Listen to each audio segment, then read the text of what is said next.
all you're gonna need for this shoulder mobility and strength in mobility, kind of a hybrid movement, is one band and potentially a squat rack, or just really any two sturdy structures that you could band it across and have it stay in place.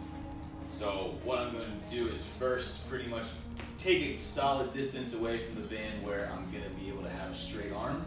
Then from here, I'm only going to take one band into my hand, trying to keep that shoulder down, impacted. I can feel this lat pulling that shoulder down.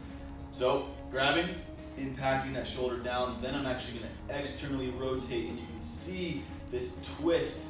Now I can almost see this pit of my elbow looking straight up. So you can see I'm taking that top band fully in my palm and then using the shoulder to turn that arm out, and you can see that pit of the elbow starts to face the ceiling as you're doing that. That is the external rotation you want in the shoulder. So the first part of this drill is just doing those twists, exploring how much movement I can get just with this shoulder turning the entire arm. Not really just my wrist turning, it's the shoulder turning this entire arm. That's step one, having just those rotations that way. Then from there, I'll actually move a little bit closer, push the band out with that grip. It's a pretty subtle push. Obviously, if that arm is straight, you can only protract and retract, or just push and pull that shoulder back in so much. That is step one and step two. I put my J hooks a little higher. If you have some structures that you can hopefully put this band around higher, that's awesome. Same thing, I'm only gonna take one side of the band, take that normal grip, start kind of in a good position where I'm close enough that I can turn out. Then from here, I'm gonna push that shoulder up, pull it back down, push that shoulder up, pull it back down. Make sure we're not flaring your belly out. Keep a tight stomach. Push, pull, and you're gonna feel this in a lot of different spots depending on where you might be tight in the shoulder, where you might need this a lot. But I guarantee if you work this in, your shoulders are going to feel and function a lot better. Movement number two is going to be a prone position, or a bear crawl, or a push-up, whatever you can advance to. We're gonna start in a bear crawl, and we're really just taking a scat push-up to be a little more advanced on one arm.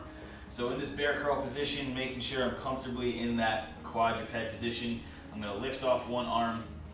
You can put it wherever. I like to put it on this shoulder just to allow me to focus on this down arm.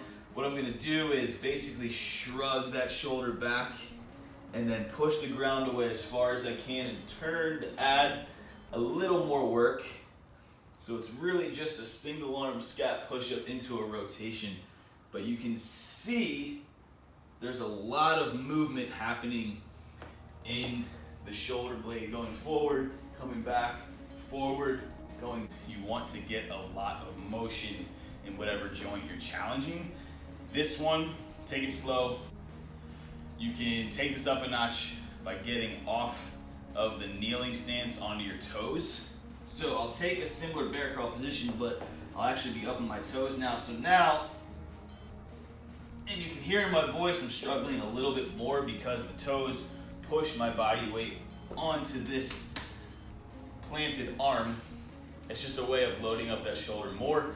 Eventually you can get to the point where you're in a push-up position, then going through the movement.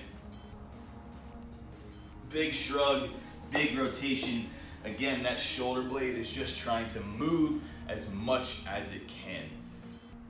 Use these in your warm-up.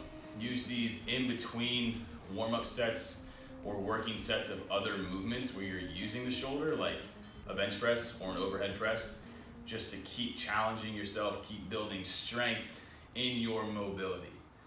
That might sound weird for a lot of you, but building strength with more mobility is going to keep you feeling good longer.